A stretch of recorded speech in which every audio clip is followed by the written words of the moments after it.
솔직히 아까 얘기 드린 거는 아마 여러분들이 실무에 지금 가서 하셔도 쓰시려고 하시면 안 되세요. 이거 전제는 제가 아까 얘기를 못 이제 빠뜨린 것 중에 하나는 이제 아까 뭐 여러 가지 말씀 이러면 어떡하고 저러면 어떡하냐 만약에 근데 그게 중요한 게 하나 빠진 거는 제가 새로운 임차인을 맞추잖아요. 만약에 제3의 임차인을 맞춰도 그 임차인을 선택하는 거는 제가 선택하는 거예요. 왜냐면 제가 이런 작업을 했기 때문에 여기에 대해서 탈이 없고 네, 토시를 안 달고 아까 뭐 계약금 문제 같은 경우도 아 이 사람이 딱 봤는데 막 주인한테 막 깐깐하게 따지고 그런 사람들은 그냥 안 하죠. 네. 그러니까 그게 전제가 깔려 있어요. 그러면은 그렇게 내 비에 맞는 임차인을 딱 집어넣고 시작을 하는 거예요. 기본은. 네. 그런데 내가 진짜 막 그렇게 하려고 하는데 내가 모르고 손님 급하게 붙이느라고 막 FM에다가 엄청 깐깐하게 붙여놨어요. 네, 그런 거 그건 못하는 거예요. 네. 그래서 이게 전제가 일단은 일을 좀 얼마큼 하시고 그리고 그 지역에 대해서 잘 아셔야겠죠. 왜냐면 내가 이게 진짜로 자신 있게 내가 싸게 나온 물건인지 네, 뺄 수 있는 건지 없는 건지 그런 내가 판단을 해야 되니까 그렇죠? 그래서 이제 이렇게 진행하신 사장님들은 직원하고는 안 해요. 잘 사장님이 직접 움직이지. 네, 어차피 여기 계신 분 나중에 다 사장님들이 되시겠지만은 네.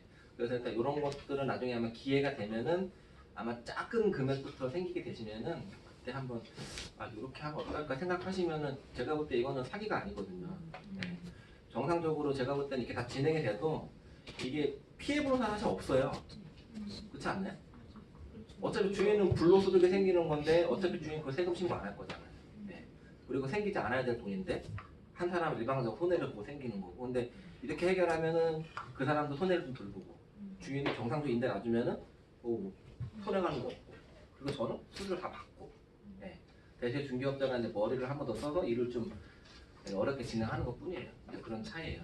그래서 이제 이게 나중에 이런 식으로 해서 실무에 가시면은요 그냥 단순히 임대 쓰고 매매 쓰는 걸로만 돈을 버시는 건 떠나서 뭐 계약이 깨지든 아니면 기타 등등해서 이제 루트들이 여러 가지가 있는데 그런 것들이 이제 처음 하시는 분들은 좀 힘들죠. 예. 그래서 이제 경험이 필요하시고 이제 대충 이제 아마 여기 오신 분들이 이런 게 있다라는 것만 그냥 알고 계셔도 나중에 만약에 이런 상황이 생기시면은 아 그때 이런 비슷한 거 들었던 것 같아.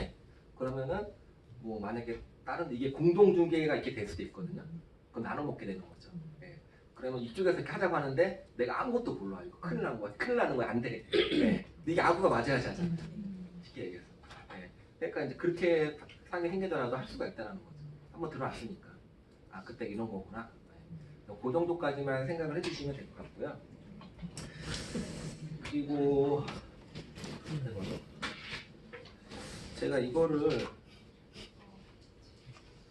판례를 제가 이 스터디를 하면서 판례를 항상 얘기를 매 스터디마다 좀 자주 하는 편이거든요. 한 하나 두 개? 많을 때 세 개 정도? 예. 근데 이제 제가 이거를 궁금해하실 분이 있으실 것 같아서 얘기를 한번 드리려고 했어요. 이게 뭐냐면은 우리가 중개사 시험도 끝났는데 왜 민법도 아니고 법을 왜 이거를 알아야 될까 해요. 예. 쉽게 얘기해서 판례를 알아야 되는 이유가 뭘까? 이제 그거에 대해서 궁금해하실 수도 있겠다라는 생각이 좀 들었어요. 저도. 예. 그러니까 판례를 제가 하는 이유가 있어요. 특별한 이유가. 예. 판례를 제가 1차 스터디부터 지금 쭉 하는 것 중에서 판례 엄청나게 많거든요. 공인중개사 이 법에 관련된 판례들이. 근데 제가 판례를 여기 저거 항상 샘플로 갖고 오는 거는 실무에서 항상 쓸 일이 있는 것만 갖고 와요. 빈번하게 항상. 예. 그래서 이거 판례를 일단 알아두셔야 되는 가장 큰 이유는 분쟁이 생겨서 소송이 가요. 예. 그러려고 판례를 아시는 건 아니에요. 그 변호사가 할 일이 저희가 할 일이 아니잖아요. 그쵸? 예. 법무사나 변호사가 해야 되겠지. 근데 판례를 알아야 되는 이유는 뭐냐면은 아까 이거 전 시간에 예를 들어서 이것도 제가 지금 판례로 얘기 드렸죠. 예. 근데 이거 제가 얘기 드리면서 뭐라 그래? 얘기 드렸냐면은 이거 원칙을 아셔야지. 아까 실무에서 그쵸? 계약이 만약에 깨더라도 양쪽을 설득해가지고 내가 원만하게 내가 손해를 안 가고 해결할 수 있으라고 지금 판례를 제가 기본으로 깔고 하는 거예요. 항상. 네. 그래서 판례를 이거를 뭐 예를 들어서 판례 듣다 보니까 이제 제가 이제 스터디하는 판례 듣다 보니까 판례 재밌는 거 맞네. 그래서 판례를 한번 책을 사서 볼까? 네, 그러시면 안 돼요. 네? 보실 필요가 없어요. 네. 그거는 이제 나중에 여기 계신 분들은 거의 해당이 안 되시겠지만 뭐 중개사 공부를 하시는 분들은 보셔야겠죠. 민법 때문에. 근데 실무에서는 볼 필요가 없어요. 제가 볼 때는 저도 판례집을 지금 스터디를 제가 하게 되면서 되게 많이 봤거든요. 네. 어쩔 수 없이. 왜냐면 그 중에서 제가 이제 쓸만한 거, 이런 거 실무에서 필요하겠네 한 거를 쓰면 되니까 많이 보는데 한 10개 중에서 8, 9개는 큰 의미가 없어요. 네. 8, 9개는. 의미가 없다라는 게 왜 의미가 없냐면은 그 8, 9개는 다 사기예요. 그냥. 네. 말 그대로 그냥 처벌 받아야 되는 사람들. 중개업에 대해서. 중개업자가. 네. 근데 지금 제가 얘기하는 거는 거의 대부분이 실무에서 알아놓으시면은 어떤 중개 사고가 생기거나 아니면 미연에 방지하거나 아니면 매도인이나 매수인, 임차, 임대인의 분쟁이 생겼을 때 제가 손님들한테 기준을 제시해 줄 수 있어요. 예. 중개업자가 기준을 제시를 못 해주면은 해결이 안 돼요. 예. 그럼 기준을 제시할 때 손님한테 제가 제 생각에는 이게 맞는 것 같습니다 하고 얘기하는 거라 사장님 법적으로 가시면 이거 이렇게 돼요. 이렇게 되니까 이건 제가 한 게 아니고 이렇게 돼 있으니까 사장님 선택을 하세요. 이렇게 하는 게 나을지 이렇게 하는 게 나을지. 예. 그렇게 얘기하는 중개사랑은 틀리다라는 거죠. 예. 그래서 제가 이제 판례를 항상 얘기를 전제를 깔고 얘기를 해요. 그래서 제가 이 중개사고나 여기에 관련해서 얘기할 때는 제가 제 생각에는 얘기를 잘 안 해요. 제 생각에는 어떤 게 좋다 나쁘다 얘기를 할 때는 이런 게 아니라 어떤 이제 이따가 설명할 상담 포인트라든가 이제 기타 등등 그런 이제 주관적인 게 들어가는 거 그런 데는 제가 제 생각에 제 경험상은 이런 게 더 좋지 않을까 얘기를 하시면은 이 정작 중요한 이제 계약 승대라든가 등기라든가 아니면 이런 중개 실무에 관해서 실질적으로 꼭 하셔야 된다는 거, 아셔야 된다는 거 얘기할 때는 제가 꼭 판례를 먼저 깔고 얘기를 해요. 그리고 판례를 제가 얘기하는 기준은 대법원까지 끝난 거를 얘기를 합니다, 항상. 지금 뭐 재판 중인 뭐 그런 거는 의미 없어요. 대법원까지 끝난 거는 뒤집히지도 않아요, 잘. 크게. 그러니까 그래서 제가 판례를 항상 얘기를 많이 드리는 거니까. 그리고 제가 8차 스터디 때는 뭐 못 오신 분도 제가 다른 드리겠지만은 제가 판례를 1차부터 10차까지 오늘 한 거를 다 뽑아 드릴 거예요. 요점 정리해가지고. 그리고 8차 오시는 분들은 그걸 한 번 더 설명을 드릴 거고 보시는 것보다 들으시면 더 이해가 빠르실 거 생각을 하고요. 근데 아마도 제가 판례 얘기해도 막상 들으시면 정말 뭐 되게 어렵거나 그런 건 없으실 거예요. 근데 아마 그런 건 있으실 거예요. 좀 헷갈렸던 거. 나도 좀 헷갈렸던 거. 그런 거는 많으실 거예요. 근데 그게 중개업자가 되게 중요해요. 중개업자가 손님들 양쪽에 앉혀놓고 헷갈리면 중개업자가 일을 못하는 거예요. 중개가 뭐예요? 두 개 협상을 해줘야지. 해결을 해줘야 된다. 중개하는 사람이 지금 헷갈리면 아무것도 안 되잖아. 중개업자는 정확하게 판례를 알고 원칙대로 기준을 알고 진행을 하셔야 된다. 그래서 제가 판례를 얘기를 할 거고 이제 제가 다음번 스터디 때 그걸 한 거 1차부터 8차까지 한 거를 제가 한번 10차까지 한 거를 한번 딱 정리해서 한번 보여드릴 테니까 그렇게 한번 봐주시면 될 것 같고요.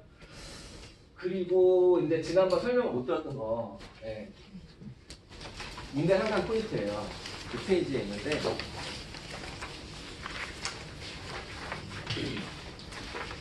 이거는 전제가 임대예요. 임대. 매매가 아니고. 매매는 경우의 수가 이거랑은 틀려요. 제 기준에 봤을 때는 경우가 틀리고 이거보다 훨씬 많은 경우가 있어요. 그래서 일단은 제가 순서가 있기 때문에 일단 매매는 나중에 기회가 되면 할 것이고요. 지금 일단 순서가 임대가 먼저니까 임대를 제가 나눠놓은 건데 이거를 제가 고민을 되게 많이 했어요. 임대를 이걸 과연 중심으로 해서 나눠야 될까? 근데 제가 쭉 생각해 보니까 가장 이제 중요한 포인트는 이거였더라고요. 임대 손님이 할 때 부모님이랑 같이 오는지 안 오는지. 이거는 계약할 때도 마찬가지고요. 잔금 때 오는 것도 부모님 같이 오는 거예요. 계약할 때 혼자 와서 계약해도 잔금 때 오시면은. 그리고 부모님 동행이 없는 거는 계약 때부터 잔금까지 그냥 본인이 와서 한 경우. 그 경우를 얘기한 거예요. 일단은 부모님 동행은 이제 밑에 있으니까 빼고요. 부모님 동행을 안 했는데 두 가지 경우가 있겠죠. 임대니까. 전세 아니면 월세. 그렇죠? 전세 월세가 있을 거고 전세를 먼저 얘기 드리면은 전세자금 대출을 받으셔야 하는 분이 있고요. 그리고 자기 돈으로 하시는 분이 있어요. 그렇죠? 근데 대부분의 중개업자들은요. 임대 오고 부모님 동행을 안 했던 전세 월세 여기서 끝나요. 대부분 끝나요. 여기서 계약이 많이 된다고 하면은. 근데 저는 이제 더 들어가는 거예요. 그래서 나눠주면은 전세자금 대출 받으시는 분이 있고 자기 자본 오신 분이 있고, 일단은 전세자금 대출 받으신 분은 제가 빨간 박스가 돼 있죠. 네. 제일 영향가가 없다는 얘기예요. 빨간 박스는. 네. 아무런 도움이 안 된다고 생각해요. 전세자금 대출 오신 분들. 그냥 계약 하나로 끝난다 그 얘기예요. 그리고 자기 자본으로 구하시는 분들이 있어요. 네, 파란 박스를 해놓은 거는 자기 자본으로 구하러 오신 분들은 전세 계약으로 끝내면 안 돼요. 네, 전세 계약으로 끝내면 안 되고, 우리는 부동산 중개업자잖아요. 네, 부동산을 하시는 분들이 제일 볼 때 답답한 게 뭐겠어요? 돈 많은 사람이 은행에다 돈 넣어놓고 그냥 이자 받아내는 게 제일 답답한 사람 아니야? 중개업자가 볼 때? 부동산 한다는 사람이 보면. 그쵸? 아니신가 보네. 은행에 넣어놓고 싶으신가. 저희가 볼 때는 대부분 그게 당연한 건데, 마찬가지잖아. 이 사람 전세는 자기 돈이야 다. 근데 자기 집에다가 다 투자를 했어요. 네. 네. 그럼 이런 사람들은 전세를 계약하는 거 말고도 제가 소스를 제시해가지고 얘기를 할 게 되게 많아요. 네. 그러면 아주 쉬운 예부터 이런 사람 같은 경우는 계약하고 나서, 아 그럼 요즘에 뭐 최근에 뭐 예전에 부동산 때문에 돈 많이 버신 분들 같은데 돈 많이 모으셨네요. 뭐 부동산 투자해보셨어요? 그랬더니 아니요, 저는 그냥 월급쟁이 해서 계속 모아서 이렇게 된 건데, 말씀하시는 분이 있을 거고, 어떤 분은 사실은 제가 젊을 때 어머님이 좀 해가지고 어디 해주셨는데 그 다음부터 그때 돈 좀 벌어가지고 제가 도움이 됐더라, 그렇게 말씀하시는 분이 있을 거고, 얘기가 이어지겠죠. 네.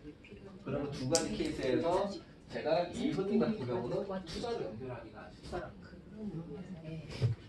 그러니까 이런 사람 아주 좋은 사람이에요, 손님이. 네. 제가 굳이 등급을 나누자고 하면은 여기 전체 중에서 A 등급 정도.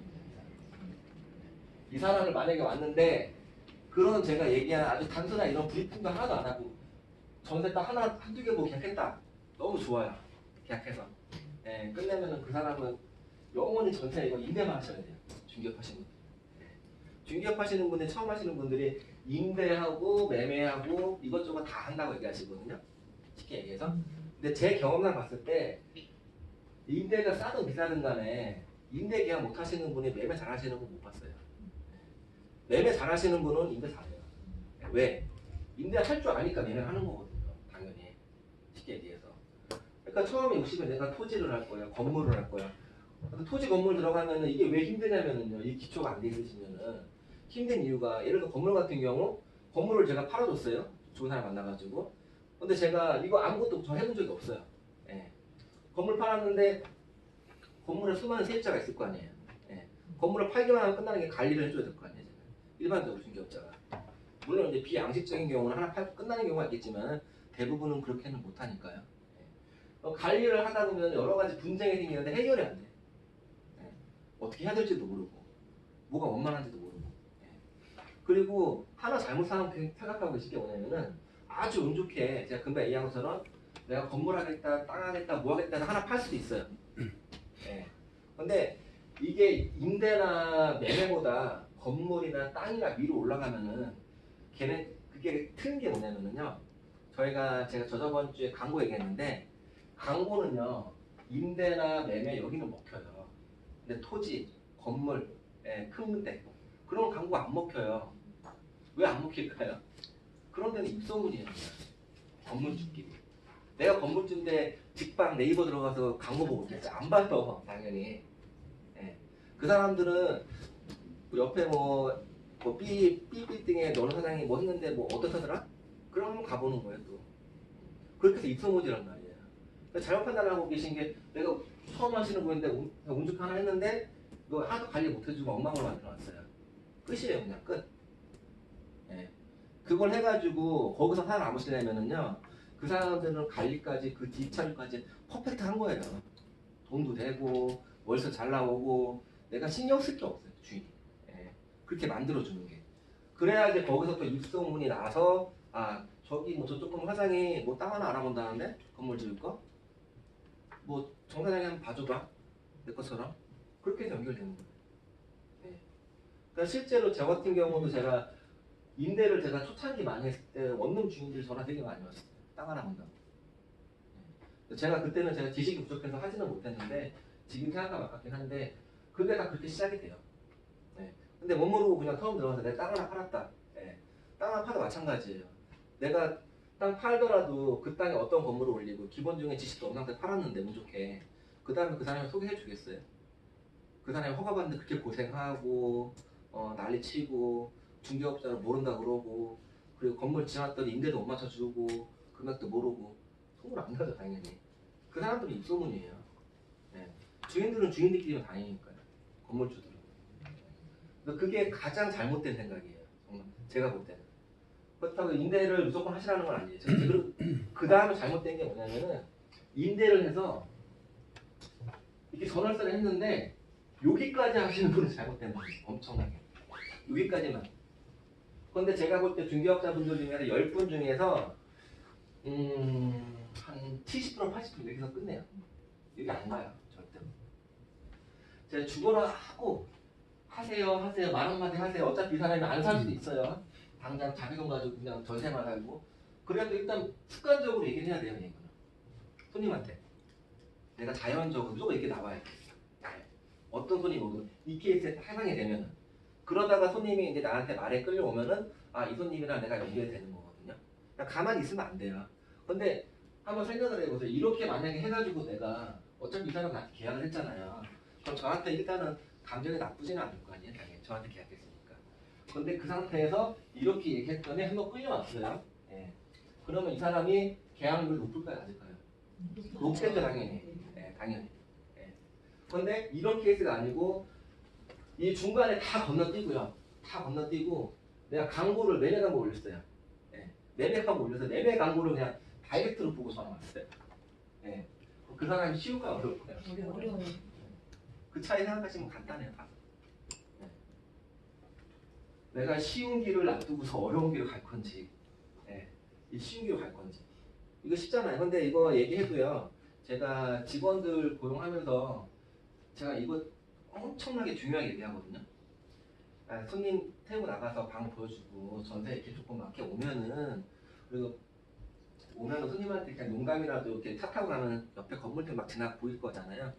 그 손님이 할 건 아닌데 그러면은 차에서 뭐 할 일이 없으면 가만 농담 따먹게 하는 게 아니라 아 저 건물 어떤 건물인데 저거 사실 예전에 뭐 분양가 얼마인데 지금 얼마까지 올랐더라. 요즘 월세 얼마나 어떻더라. 저기는 또 어떻더라. 여기는 어떻더라. 이렇게 얘기하고 가면은 거기서 손님이 솔깃하는 사람들이 있어요. 분명히 있어요. 네. 여기 계신 분들 제가 얘기하면 있을걸요. 근데 그게 사람 심리가 그래요. 내가 돈이 없어도 관심은 있으니까 내가 모르잖아요. 네. 근데 아 이 사람 그 부동산 많이 알았다. 한번 물어봐야겠다. 네. 그러면 그때 상담을 또 하는 거고요. 근데 저거를 제가 되게 쉬운 것 같은 직원들 얘기를 해도요 안 해요. 왜 안 하나 저도 물어보고 싶은데 안 하더라고. 여기 계신 분들은 할지를 모르겠는데 꼭 하셔야 돼요. 어려운 거 아니니까. 그 습관을 시키셔야 돼요. 무조건. 만약에 어디에 내가 처음 들어갔는데 매매 전혀 몰라요. 아무것도 몰라요. 그러면 임대만 일단은 해야 돼요. 그러더라도 사장님이 안 주더라도 내가 이거를 내가 할 거니까요. 시간 되는 거 공부를 해야 돼요. 그쪽으로. 내가 일하는 지역에. 왜냐면 그 사장님은 어차피 나한테 손님이 다이렉트 저거 사는 오면 절대 안 줄 거예요. 사장님이 하겠죠. 직원을 못 믿으니까. 시기가 촉자니까. 그러면은 이 중개업은 제가 저번에도 얘기했지만 되게 보수적이고 폐쇄적이기 때문에 손님 잘 안 넘겨줘요. 단계별로. 어려운 큰 손님. 그러면 처음 하시는 분들의 마음가짐이 뭐냐면은 여기서 이렇게 끌고 가야 돼요. 이건 내 손님이잖아요. 이거를 사장이 달라고 그러겠어요? 내가 전세 계약해서 끌고 왔는데 못 주죠. 그러니까 이거는 내가 굳이 공부를 사장이 신경 안 쓰고 하지 말라고 신경 안 써도 이거를 생각하고 내가 미리 가서 같이 준비를 하는 거예요. 그러면 그게 계약이 나오든 안 나오든 간에 실력이 돼요. 중요한 거는. 그래서 저게 되게 습관이 되게 중요하다는 걸 제가 이거는 진짜 아무리 강조해도 진짜 중요하고요. 저거는. 그리고 이제 월세 케이스. 월세는 제가 비사업자랑 사업자 나눠놨거든요. 근데 비사업자는 뭐 특별한 게 아니고 그냥 주거용이에요.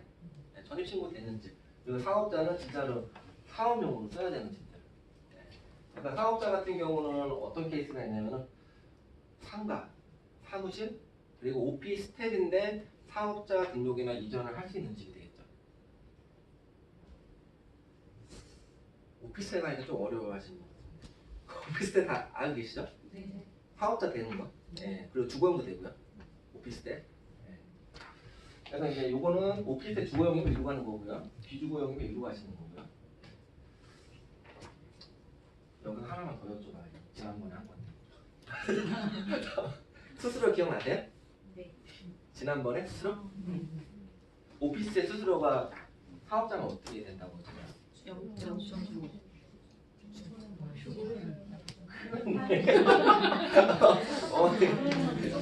네, 정말 심각한데. 네. 혹시나 해서 여쭤봤더니 네, 오피스텔 이거 상관없다니까요. 네. 오피스텔 내가 점점 하라고 했어요.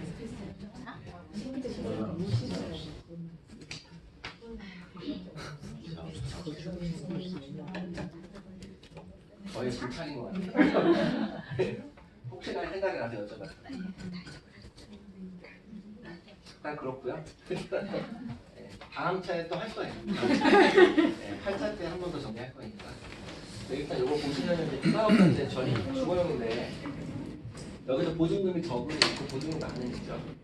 여기도 뭐 위에랑 원리는 간단해요. 보증금 적은은 없어요. 그냥 아무것도. 네, 보증금 적은은 없는데 어떻게 뭘 얘기를 하겠어요. 얘기할 게 없죠. 그리고 보증금 많은 돈이 되니까 얘기할 게 있는 거예요. 근데 제가 여기 쓰진 않았는데 보증금 적은에서 예외가 있어요. 네, 상담을 할 만한 사람들이 있어요. 네. 어떤 사람들이 있냐면요. 돈이 없어서가 아니라 일부러 보증금을 적게 하는 사람이 있어요. 어떤 사람들이냐면 그런 케이스는 거의 10중팔구가 부모님이 동행을 하지 않는데 부모님이 돈을 대주는 거긴 해요. 부모 동행을 안 했어요. 네. 돈을 내주면 하는데 어떤 케이스냐면은 집에서 사업하시는 분들. 그런 분들은 절대 보증금은 돈 안 묶여요. 네. 돈이 집에 많아도. 쉽게 얘기해서. 그러면 이런 사람들은 만약에 내가 그거를 상담으로 캐치를 했다고 하면은요. 네. 부모님한테 얘기를 딱 전달할 수 있게끔 이런 사람들 같은 경우는 시집하고 월세 받는 거 엄청 좋아하거든요. 네. 그런 사람들 돈 묶여놓는 것보다는. 그러면 글로 유도할 수 있기가 아주 좋아요. 네. 그게 유일한 딱 하나 예외예요. 보증금 케이스 중에서 상담을 해볼 만한 사람. 근데 그 과정을 제가 상담을 하면 다 캐치를 하셔야 돼요. 네. 손님이 스스로 우리 부모님 사업하는 돈 많아가지고 여기 돈 안 묶여놔 이렇게 말씀하시는 분 없어요. 네. 상담으로 다 하셔야 된다고 그걸 해야 되고. 그리고 사업자 같은 경우는 얘기할 게 되게 많아요, 사실은. 네, 종류에 따라서. 네. 이제 보통 사업자 같은 경우는, 상가 같은 경우는 신규 분양가에 대해서 얘기를 충분히 해볼 수 있고요. 네, 월세를 하더라도요. 네. 월세를 하더라도 사업하시는 분들 같은 경우는 사업자 대출 받아가 상가 충분히 분양 생각을 항상 하고 계세요, 대부분의 분들이. 돈을 떠나가지고. 네, 상가 하시는 분들의 가장 큰 꿈이 뭐냐면은 일반적으로 건물주 아니면은 내가 상가 주인 되는 게 꿈이에요. 상가 하시는 분. 그러니까 이런 분들 같은 경우는 내가 상가나 아니면 상가 좋은 자리 매매가 나온 게 있다거나 그런 거 정도 소스 정도는 충분히 얘기를 해주시는 게 좋다. 그 얘기 드리고 싶고, 그리고 오피스 이제 사무실이죠. 오피스텔이든 이제 그 오피스 건물이라고 이제 바람난방 안 되는 데들 그 사무실들. 그런 사무실 같은 경우는 제가 파란색 박스 해놓은 거는요. 그런 사무실은 계약이 연결되는 게 아니지 당장. 그런 사무실 같은 경우는 관리가 필요하고. 네, 그런 데는 꼭 항상 이전을 하거든요. 이전을 하게 되면은 그런 사무실 같은 경우는 한번 거래를 터놓으면은요 다른 데 잘 안 가요. 네. 왜냐면은 자기네 절차가 복잡한 사무실 같은 경우는 회사에서 구하는 경우는 절차가 되게 복잡해요. 네. 만약에 뭐 예를 들어서 제가 구로구인데 구로구에서 강남으로 아예 가버린다. 네. 그러면 제가 못하겠죠. 네트워크가 없으면은. 근데 만약 구로구에서 영등포구나 금천구나 네, 이쪽으로 간다. 그럼 할 수 있는 거란 말이에요. 그러면은 이제 사무실 같은 경우 절차가 복잡하기 때문에 직원이 가서 사무실 알아보면 보러 갔을 때 부동산 가면 부동산 되게 싫어하고 얘도 되게 머리 아파요. 왜냐면 지금 마음에 드는 계약을 바로 못 하거든요. 결제가 떨어져야지 계약을 하고. 그리고 뭐 이것저것 갖고 오는 것도 많고 되게 복잡해요. 근데 한번 거래를 터놓은 데 같은 경우는 그 상황을 다 알잖아요. 그러면 이런 거는 그냥 하나 주워서 쓰는 거예요, 계약을. 네. 그래서 제가 일반 손님보다는 이런 데 같은 경우에 관계만 잘 가져오시면 재계약률이 엄청 높아요. 네. 그러니까 이런 거는 그냥 공짜 계약이니까 거의 하게 되면은 이런 거는 따로 체크를 해서 꼭 관리를 해주시는 게 제일 중요하고요. 그리고 제가 이제 아까 저기가 전세 자기자본 A급이라고 했는데 부모님 동행하시는 경우, 네. 이거는 모든 조건이 해야 필요 없어요. 동행하면 일단. 네. 이거 동행하면은 모든 조건을 무시하고 여기는 그냥 A급이에요. A급. 그냥 부모님 왔다 그러면은. 네. 이런 거는 조건 막론하고 무조건 내가 아는 지식을 다 동원해서 얘기를 해줘야 돼. 네. 하든 안 하든 간에 습관적으로 네. 어른들이 오시게 되면 이건 기본이에요. 그러니까 아마 여기 지금 계신 분들 중에서도 혹시 연세가 좀 더 드신 분들 같은 게 만약에 자녀분들 집을 하나 구해주러 갔는데 부동산에서 조건 무시하고 일단 이런 얘기 막 해주면은요 이 얘기 안 들으실 분 거의 없을걸요. 일단 들어볼 거예요 한번. 연세 있으신 분들 부동산에다 투자를 해봤든 안 해봤든 간에 네. 그게 심리예요 사람들. 근데 그거를 얘기를 해주면은 되게 재밌는 게요. 나중에 그날 계약 그때 계약 안 하더라도요. 추후에 어떤 뭐 내가 사고 싶은 게 생기거나 투자가 생기잖아요. 전화 꼭 와요. 부동산에. 신기하게. 왜 그러냐면은 이렇게 얘기를 해주는 부동산이 없거든요. 왜냐면 부동산 가더라도 내가 당장 살 거야 얘기 안 하면은요 친절하게 상담 안 해요. 근데 저는 산다는 얘기도 안 했는데 다시 광고하러 같이 따라왔을 뿐인데 이미 저한테 이런저런 얘기도 해주고 이제 돌아가는 상황도 얘기해주고 그러면 엄청 이제 호감이 간단 말이죠. 이 신뢰가 가고. 네. 그러니까 이런 것들이 지금 포인트가 제가 임대를 써놓긴 했는데 임대가 포인트가 아니에요. 따지고 보면. 네. 이 가장 큰 포인트는 임대가 오더라도 임대로 끝내지 말자. 이게 제일 중요한 거거든요. 네. 임대로 끝내지 않기 위해서는 이런 식으로 최소한의 손님 분류를 해가지고 네. 내가 이제 가능성 있는 사람들은 준비를 충분히 하셔가지고 손님이 임대를 계약하더라고요. 네. 추가적인 계약을 이끌기 위해서 네. 충분히 상담 준비를 하시자는 얘기예요. 중요해요. 그래서 이게 여기서 갈려지는 게 준비를 하신 분, 준비를 안 한 자, 네. 그리고 잘 되는지 안 되는지, 그리고 내가 중개업을 5년, 10년을 해도 여기만 하는 집이 있고요. 1년밖에 안 했는데 벌써 여기 넘어가고 매매 넘어가고 분양 다니는 사람이 있어요. 그건 그 사람이 영업 능력이 좋아서가 아니에요. 영업 능력도 차이가 나긴 하겠지만 더 중요한 거는요. 그 사람이 제가 생각하는 센스랑 이렇게 일을 진행하면은요 다 그렇게 할 수 있어요. 근데 이게 쉬운 거 같은데 하려고 오면은 잘 안 되긴 하거든요. 근데 하다 보면은 걸려요 손님이. 그리고 처음 하시는 분이 큰 손님을 만나기 위한 가장 좋은 방법은 이게 제일 좋아요. 네. 내가 광고를 올려서 계약하는 거 정말 힘들어요. 실력자인 사람들이 하더라도 전화 처음 오는 사람 해가지고 그 사람 상담해서 매매 계약 이끌어내기 쉽지 않거든요. 근데 처음 하시는 분이 광고 올려 전화 와가지고 매매 계약 얼마나 하시겠어요? 큰 건. 네. 힘들죠 당연히. 근데 이런 거는 그게 아니라 내가 작은 거 생각하면 내가 못하는 거고 작지만 작은 건이지만은 이렇게 분류해서 하겠다 하면은 큰 거 연결되는 거예요. 이게 지금 제가 만들어 놓은 게 제가 그냥 생각을 쓴 게 아니고요. 제 실제 경험을 쓴 거예요 정말. 네. 이렇게 해서 이렇게 해봤기 때문에 제가 이거 써드린 거니까 요거를 하시는 분들은 꼭 한번 어려운 거 없잖아요. 네, 요거 유념해서 준비하시면은 제가 볼 때는 시작하시는 거에 비해서 좀 더 빨리 아마 원하시는 결과를 좀 더 빨리 얻지 않으실까 네, 그 생각이 들긴 하거든요. 요거 준비하시고 하면은 내가 준비하면서 어떤 걸 내가 해야겠구나 그 생각이 아마 잡히실 거예요. 임대만 하려고 하면 뭐 이거밖에 없는데 내가 임대하더라도 지금 매매돼야 되는 데서 아파트도 알아봐야 되고 매매가도 알아봐야 되고 분양가도 알아봐야 되고 할 일 많잖아요. 네. 그렇죠? 네. 그렇게 하면 이제 일이 많아지고 많이 배우고 실력 느는 거죠. 그래서 이제 요거는 여기까지만 포인트를 제가 넘어가고요. 요게 지난주에 못했던 거였어요. 못했던 거였고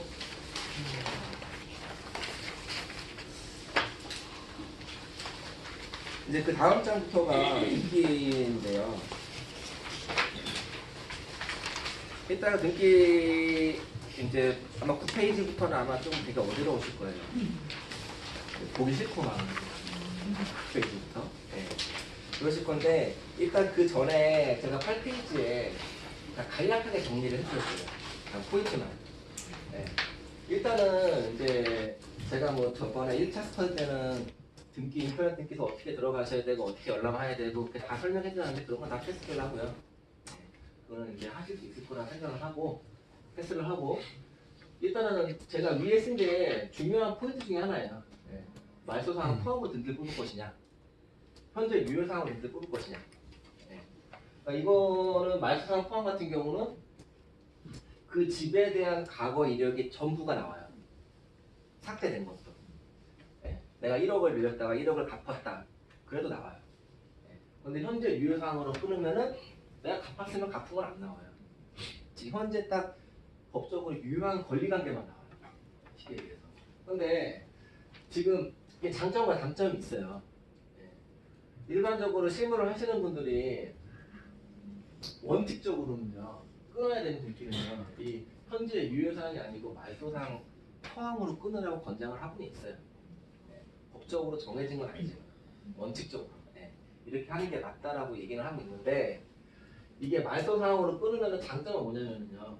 장점은 과거 이렇게 다 나오잖아요. 네. 그럼 그 집에 대한 내가 역사를 알 수 있어요. 이 집이 어떤 가정으로 어떻게 왔거나 네. 그럼 손님한테 내가 이 집에 대해서 좀 자세하게 설명을 할 수 있겠죠. 등기에 대해서. 네. 근데 단점은 뭐냐면은 너무 길어요.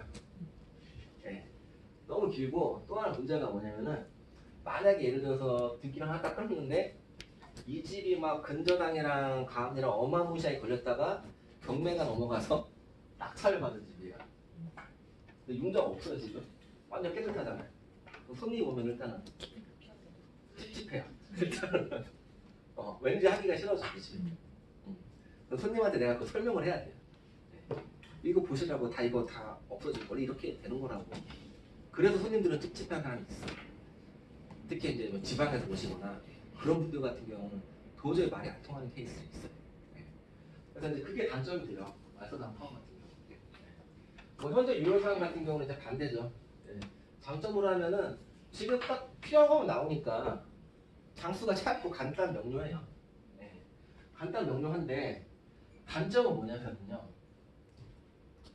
이 집에 대해서 예를 들어서 제가 등기 있다가 사례가 나올 건데 이 집이 경매가 진행됐다가 경매가 취하가 되고 경매가 진행됐다가 경매가 또 취하가 되고 네, 최근에 계속 네. 실질적으로 지금 현재 유효한 문제가 없죠. 근데 만약에 내가 말소사항으로 포함으로 껐다 가면 이 집은 현재 문제가 없어도 하면 안 되는 집인 거죠. 네. 계속 경매가 걸렸다가 바로 취해야 되고 또 걸리고 취해야 되고 네. 이 집은 위험한 집인 거예요. 네. 그러니까 그런 집을 봤을 때는 현재 유효상으로 내가 확인할 수가 없죠. 그래서 이럴 경우 중개사고가 생길 수도 있어요. 정말로. 네. 그러면 중개사고가 생기면은 중개사의 과실이 떨어지죠.